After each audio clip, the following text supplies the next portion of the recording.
Le droit d'aller nous promener dans les parcs, dans les jardins. Après le 11 mai, en fonction de la couleur de la carte que présente chaque soir désormais le directeur général de la santé, nous pourrons peut-être y retourner. Mais en attendant, il reste clos et pourtant, on peut en visiter certains de manière virtuelle et vous allez voir, pas n'importe lesquels.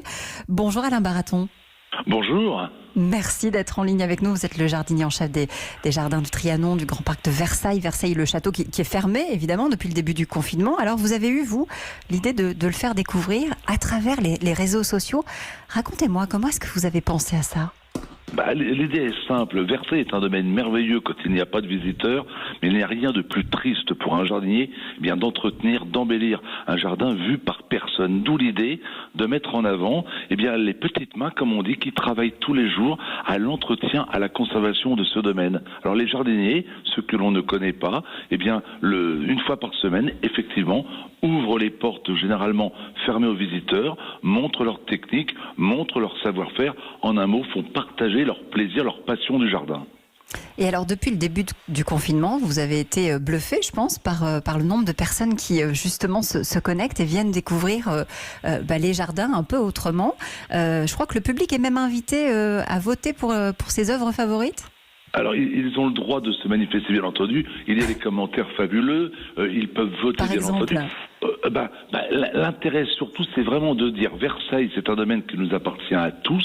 Versailles, actuellement, ne dort pas, il sommeille. Versailles continue d'être entretenu. Juste un exemple, il a été planté cet automne, une allée merveilleuse au fond du domaine, plantée de 450 chênes. Ces arbres demandent beaucoup d'eau. Il est bien entendu hors de question de ne pas donner de l'eau à ces végétaux, faute de quoi ils vont mourir. Donc, on permet, grâce aux réseaux sociaux, à tous ceux qui nous regardent, de suivre l'évolution des travaux. Un exemple simple, mardi prochain à 11h, j'invite tous ceux qui nous écoutent à se brancher donc sur Facebook.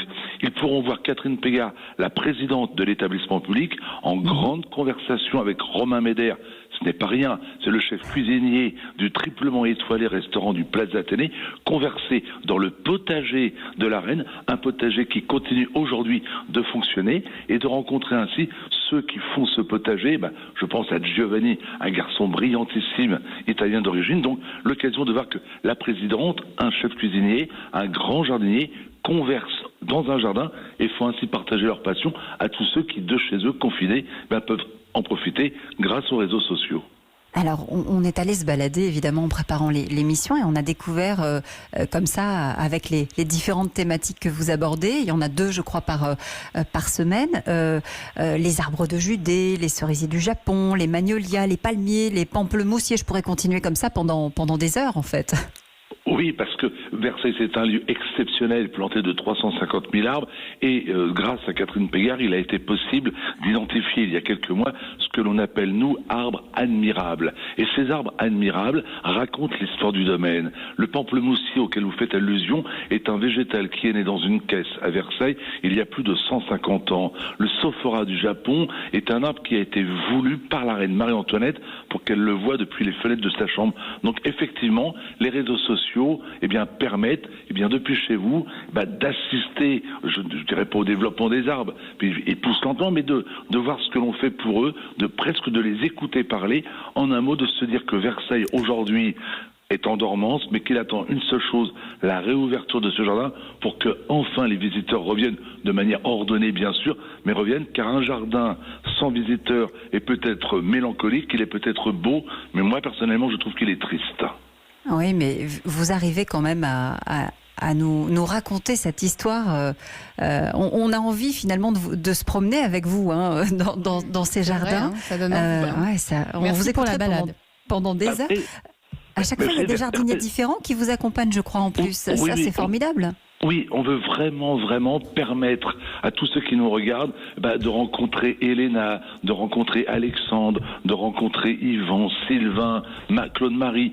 J'ai vraiment envie de mettre en avant tous ceux qui contribuent à la renommée de ce site et dont on ne parle jamais. Quand vous pensez Versailles, vous pensez aux grands hommes, vous pensez aux femmes aussi, Marie-Antoinette, mais on oublie que les jardins de Versailles n'existeraient pas aujourd'hui s'il n'y avait pas des anonymes qui tous les jours viennent les entretenir. Depuis le premier jour du confinement, j'ai à mes côtés une petite équipe de personnel engagé, volontaire, qui tous les jours vient discrètement tondre, tailler, entretenir, arroser, faire en sorte que si le parc demain rouvrait, l'ensemble du domaine serait déjà accessible. Voilà, c'est la raison pour laquelle vraiment j'avais envie de saluer ces femmes, ces hommes qui conservent bien un bien commun, le parc de Versailles.